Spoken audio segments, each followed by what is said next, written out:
सबसे पहले आप सभी को गणतंत्र दिवस की हार्दिक शुभकामनाएं। Happy Republican day. दोस्तों, आज है 26 जनवरी। 26 जनवरी सन 1950 को भारत का संविधान पूर्ण रूप से लागू हुआ था। दूसरे शब्दों में कह सकते हैं कि भारतीय जनता को अंग्रेजी हुकूमत से आज़ादी मिली थी, क्योंकि हमारा देश तो 15 अगस्त सन 1947 को आज़ाद हो गया था। लेकिन उसके बाद भी ब्रिटिश द्वारा बनाया गया कानून भारतीय शासन अधिनियम 1935 ही लागू था, जिसको 26 जनवरी 1950 को भारतीय संविधान सभा द्वारा बनाए गए कानून को लागू करके ख़त्म किया गया। दोस्तों, जब भारत में आज़ादी के लिए संघर्ष, क्रांति, विद्रोह तेज़ हो गया तो अंग्रेज़ों को लगने लगा कि अब भारत में शासन करना या भारत को गुलाम बनाए रखना मुश्किल है, इसको आज़ाद करना पड़ेगा। तो ब्रिटिश संसद में प्रस्ताव पारित हुआ कि भारत को 15 अगस्त 1947 को आज़ाद कर दिया जाएगा। अब यहाँ प्रश्न यह था कि भारत को आज़ाद करके सत्ता किसके हाथ में सौंपी जाएगी, सत्ता का हस्तांतरण किसको किया जाए। तो वहाँ पर एक संविधान सभा बनाने का सुझाव दिया गया, जिसमें राज्य और रियासतों से मिलाकर 299 सदस्य निर्वाचित हुए। संविधान सभा का अध्यक्ष डॉक्टर राजेंद्र प्रसाद को बनाया गया। नेहरू ने 13 दिसंबर 1946 को संविधान सभा में उद्देश्य प्रस्ताव पेश किया। इसके बाद कई समितियां बनाई गई, जिन्होंने अपना रिपोर्ट प्रतिवेदन पेश किया, जिसके आधार पर BN राव ने, जो कानून के सलाहकार थे, संविधान का प्रारूप पेश किया। बाद में 19 अगस्त 1947 को 7 सदस्यों का प्रारूप समिति बनाई गई और इन्हीं 7 सदस्यों में से एक थे बाबा साहब भीमराव अंबेडकर, जिनको इस प्रारूप समिति का अध्यक्ष बनाया गया। प्रारूप समिति ने संविधान के प्रारूप को विचार विमर्श के बाद संविधान सभा के समक्ष पेश किया।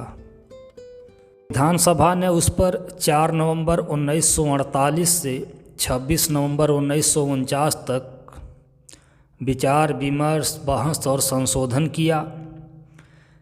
इसके बाद संविधान सभा के हस्ताक्षर द्वारा उसको पारित कर दिया गया। भारतीय संविधान को बनाने में 2 वर्ष 11 माह 18 दिन का समय लगा और इस पर लगभग 64 लाख रुपए खर्च हुए।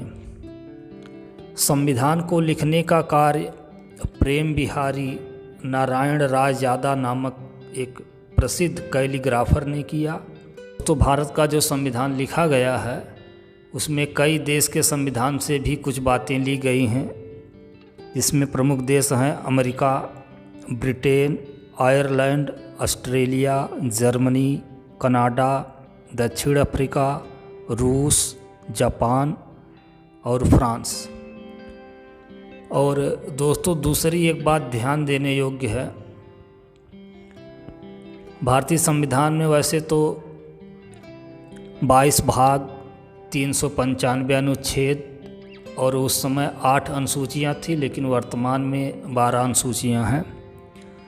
दोस्तों, जो अंग्रेज़ों ने 1935 में भारत शासन अधिनियम बनाया था, इंडियन गवर्नमेंट रूल बनाया था, अब देखिए कि उसी रूल, उसी कानून को या उसी नियम को भारतीय संविधान में 395 अनुच्छेद हैं अब उसमें से 250 जो हैं, जो अंग्रेज़ों द्वारा बनाया गया कानून था 1935, उसी को हूबहू ले लिया गया है। बाबा साहब अम्बेडकर प्रारूप समिति के अध्यक्ष थे और उन्होंने अपने